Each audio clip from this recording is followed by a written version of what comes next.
Hi friends, সভ্যতার ছোঁয়া মানবজাতি পেয়েছে বহুকাল আগে। সেখান থেকেই পরিবর্তন হয়েছে জীবনধারার। সেই শুরু থেকেই সব অপরাধের জন্য নির্দিষ্ট শাস্তির ব্যবস্থা রয়েছে। তবে অনেক শাস্তির বিবরণ শুনলে হয়তো আপনার গায়ে কাঁটা দিয়ে উঠবে। খ্রিস্টপূর্ব ৫ম শতাব্দীর কাছাকাছি সময়ে পার্সিয়ান সাম্রাজ্যে ভয়াবহ সব শাস্তি দিয়ে অপরাধীদের মৃত্যুদণ্ড কার্যকর করা হতো।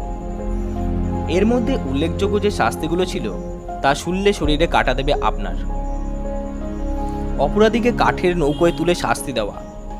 যতদিন পর্যন্ত তার মৃত্যু না হতো ততক্ষণ বা ততদিন তাকে সেখানেই বেঁধে রাখা হতো।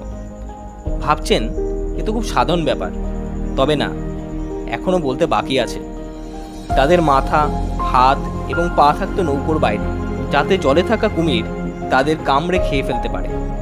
এছাড়াও একটা গাছ মাছ থেকে চিরে তার ভেতরে অপরাধীকে বেঁধে ঢুকিয়ে দেওয়া হতো।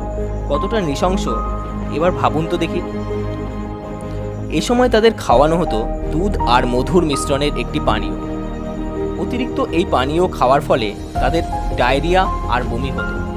এইভাবে নৌকার বাঁধা অবস্থায় তারা বমিও করত, আবার পায়খানাও করত।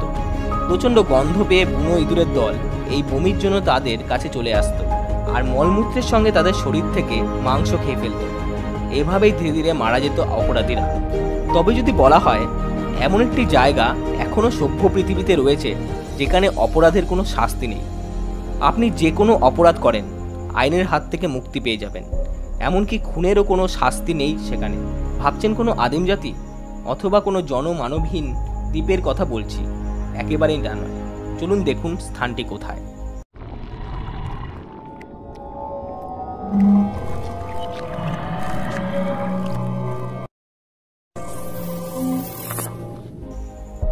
মার্কিন যুক্তরাষ্ট্রের বুকেই রয়েছে এমন একটি জায়গা। অবাক হচ্ছেন নিশ্চয়ই।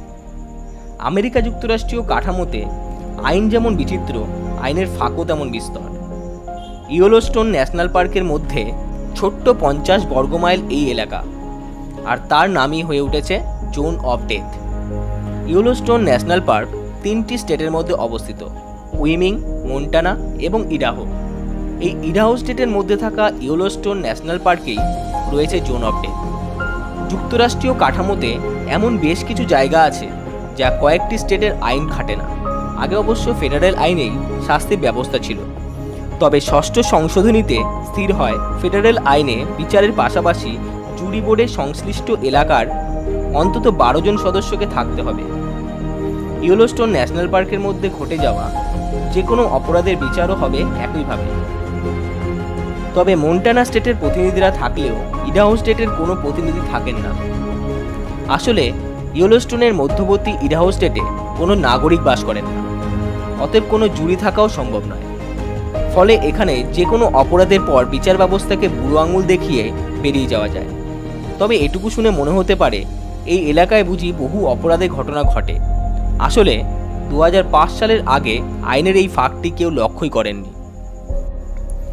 তাহলে বন্ধুরা, আজকের এই ভিডিও কেমন লাগলো কমেন্ট বক্সে অবশ্যই জানাবেন। যদি ভালো লেগে থাকে তবে শেয়ার করতে ভুলবেন না। আরও এরকম রোমাঞ্চকর ভিডিও দেখতে আমাদের চ্যানেলকে সাবস্ক্রাইব করুন এবং পাশে থাকা বেল আইকনকে প্রেস করুন যাতে কোনো ভিডিও মিস না হয়। ধন্যবাদ।